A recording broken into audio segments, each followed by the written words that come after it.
असतील, कदाचित राजाचा जीवही धोक्यात आहे आणि राजाचं अपयशही त्या ठिकाणी आहे, पण पत्नी तिला म्हटलं जातं जी आपल्या पतीच्या सुखातही सहभागी आहे पण मात्र दुःखात सगळ्यात जास्त सहभागी होते. आणि मग त्यावेळेला कैकेयीनं आपल्या हाताच्या साह्यानं त्या रथाला हात सहाय्य केलं आणि राजाला सांगितलं, स्वामी तुम्ही लढा, काही काळजी करू नका. राजा दशरथांना आनंद झाला, स्फूर्ती निर्माण झाली आणि उत्साहाने राजा ते युद्ध जिंकतात, विजयी होता. पण विजयी झाल्यानंतर हे सर्व श्रेय राजा दशरथ कैकेयीला देतात. कारण राजाला माहित होतं आपला जीव धोक्यात होता, आपलं अपयश आपल्या डोळ्यासमोर होतं. आज आपण विजयी झालो, आज आपण जगलो वाचलो, याचं कारण आपल्यावरती कैकेयीचे उपकार आहे. आणि म्हणून कैकेयीला राजा प्रसन्न होता आणि विचारता, सांग कैकेयी तुला काय मागायचं ते माग. कैकेयी म्हटली, स्वामी मी आता नाही मागणार, वेळ येईल तेव्हा मागल. दिवाळी आली की मग मागते बघा. कैकेयी त्यावेळेला मागत नाही आणि वेळ येईल त्यावेळेला मागेल असं म्हणते. आणि तीच वेळ ज्या वेळेला उद्याकडे राम राज्याभिषेक होणार आहे, आदल्या दिवशी कैकेयी राजा दशरथाला म्हणते, राजा माझे 2 वर मागायचे बाकी राहिलेले, त्यातला पहिला वर मी मागत आहे. कोणता वर? ज्येष्ठासी धाडावे दुरी दिगंतारा. आणि दुसरा वर मी मागत आहे, कनिष्ठासी द्यावा राजापाट. ज्येष्ठाला दिगंताला वनवासाला धाडा पाठवा आणि कनिष्ठाला राज्यपद द्या. हे वाक्य राजा दशरथाने कानावर ऐकल्या बरोबर राजा धाडकन खाली कोसळला. कारण राम वनवासाला गेल्यानंतर अवस्था राजा दशरथाची कशी होणार याचा विचारही आपण करू शकत नाही. राम वनवासाला जातात आणि तिथे गेल्यानंतर राजा दशरथाची अवस्था जसं एखाद्या तरुण तडफदार मुलाचं जाणं आणि त्या आई वडिलांनी जिवंत राहणं. खरं तर त्या आई वडिलांना उगवणारा प्रत्येक दिवस हा मृत्यू समान असतो. तसं जीवन राजा दशरथ जगत होते आणि दुर्दैवी एक दिवस असा उगवतोय की राजा दशरथाने राम राम म्हणता आपला प्राण सोडला. माझा विषय इथेच थांबतोय की राजा दशरथाला कैकेयी सारखी पत्नी लाभली तर मंदिरासारख्या घराचं स्मशान निर्माण झालं. पुन्हा परत ऐका, राजा दशरथाला कैकेयी सारखी पत्नी लाभली तर मंदिरासारख्या घराचं स्मशान निर्माण झालं. आणि एकीकडे बघितलं तर राजा रामचंद्र प्रभूंना सीतामैयासारखी पत्नी लाभली तर अरण्यामध्ये जाऊ नये स्वर्ग निर्माण झालं. ही ताकद येत असते.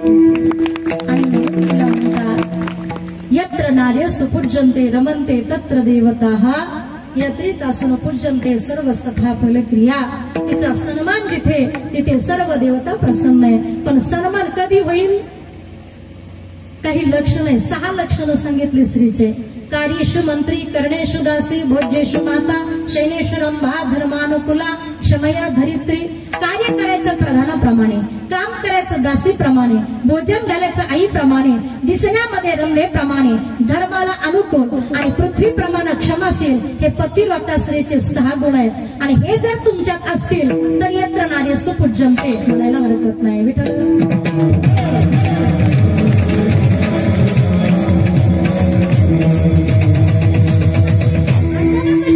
हे आपल्याला माहित नाहीये. जसं एका कुटुंबामध्ये राहणारी 2 पती पत्नी, भांडण कला होणार साहजिक आहे, तो संसार आहे, दुःख बांधवडी आहे हा संसार. पण याच्यामध्ये सुद्धा मानलं तर सुखही आपण उपभोगू शकतो. जसं आठवड्याचा बाजार आपण केला आणि 2 भाज्या विकत आपल्या भाज्या विकत आणल्या. 5 दिवस आपण ताज्या भाज्या खाल्ल्या, पण आठवड्यातले 2 दिवस बाकी राहिले. आठवड्याचा बाजार आपण भरपूर आणलाय, 5 दिवस ताज्या भाज्या खाल्ल्या, 2 दिवस बाकी राहिले आणि 2 दिवसाच्या 2-3 भाज्या घरात शिल्लक आहे. पण महत्वाच्या 2 भाज्या, एक आहे कारले आणि एक आहे दोडके. 2 भाज्या महत्वाच्या शिल्लक आहे, पण त्यातले कारले आमच्या बचत गटाला आवडतात आणि दोडके पुरुष मंडळीला आवडतात. यांना ड्युटीवर जाताना आपल्या बायकोला सांगितलं, हे बघ मला आज दोडक्याची भाजी हवी आहे. हिनं मान डुलवली, घरात गेली, हा ड्युटीवर निघून गेला. संध्याकाळी ड्युटीवर आल्यानंतर हिनं जेवणाचं ताट वाढलं, डाळ भात चपाती आणि भाजी कशाची केली तिनं? कशाची? कारल्याची. बरोबर, उत्तर माहित होतं त्यांना. कारल्याची भाजी केली, ताटामध्ये सुंदर वाढली. ते ताट आपल्या नवऱ्याच्या समोर नेऊन ठेवलं. यानं ताटात पाहिलं, डाळ भात चपाती आहे, पण भाजी कोणती आहे? कारल्याची. कारल्याची भाजी पाहिल्याबरोबर दिवसभर झालेल्या कामाचा व्याप आणि ताटात न आवडणारी भाजी ही पाहिल्याबरोबर तळपायच्या आत मस्तकाला गेली आणि यानं ते ताट धरलंच असं ताडकन लोटून दिलं. भांडण, कलह किंवा दरिद्रता. कलह, भांडण होण्याची शक्यता, पण तोच कलह, तेच भांडण जरा सोप्या पद्धतीनं मिटवायचं असेल तर आमच्या वारकरी नाही का, वारकरी भाषेमध्ये कसं आहे की साच आणि मवाळ, मितले आणि रसाळ, शब्द जैसे कल्लोळ अमृताचे. शत्रूलावरतीही राज्य करता येऊ शकतं, शत्रूलाही आपलंसं करता येऊ शकतं, अशी काही गोड भाषा आहे, बोली भाषा आहे. आणि मग ड्युटीवरनं नवरा आल्यानंतर प्रामाणिकपणे नवऱ्याला सांगा, साहेब तुम्ही थकून आला, डाळ भात चपाती झालेली आहे, पण तुम्हाला दोडक्याची भाजी आवडते, तुम्ही म्हणता तुम्हाला दोडक्याची भाजी आवडते ना, ठीक आहे, मी दोडक्याचीच भाजी तुम्हाला करणार आहे. पण खरं सांगू का, 2 भाज्या शिल्लक आहेत, दोडके आणि कारले. दोडके जरा उद्यापर्यंत राहू शकतात, कारले राहणार नाही. कारले पिकून चालले, उद्यापर्यंत सडून जातील, ते फेकून द्यावे लागतील. मग मला आता प्रामाणिकपणे तुम्ही सांगा कुठली भाजी करू मी? कदाचित तुमच्या पत्नीनं असं प्रामाणिकपणे प्रश्न तुम्हाला केला.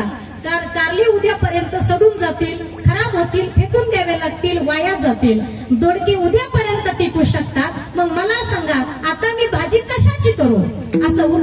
असा प्रश्न जर तुम्ही केला तर तुम्ही काय उत्तर द्याल? कारल्याचीच भाजी करा. बरोबर, याचं नाव संसार आहे. बहिणाबाई सांगतात, आणि संसार संसार दोन्हीची पंचाई झाड, आणि संसार संसार दोन्हीची पंचाई झाड,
गोड सांगतात, अरे संसार संसार दोन्ही जीवांचा विचार, देतो दुःखाले होकार, मग सुखाले नाकार. पण इथे एक प्रश्न असा निर्माण होतो की तुम्ही म्हणाल की ताई तुम्ही म्हणता शुद्ध बीजापोटी फळे रसाळ गोमटी, पण इथे हिरण्यकश्यपू राक्षस आहे, कयादू माता सात्विक आहे आणि मुलगा भक्त प्रल्हाद जन्माला येतो.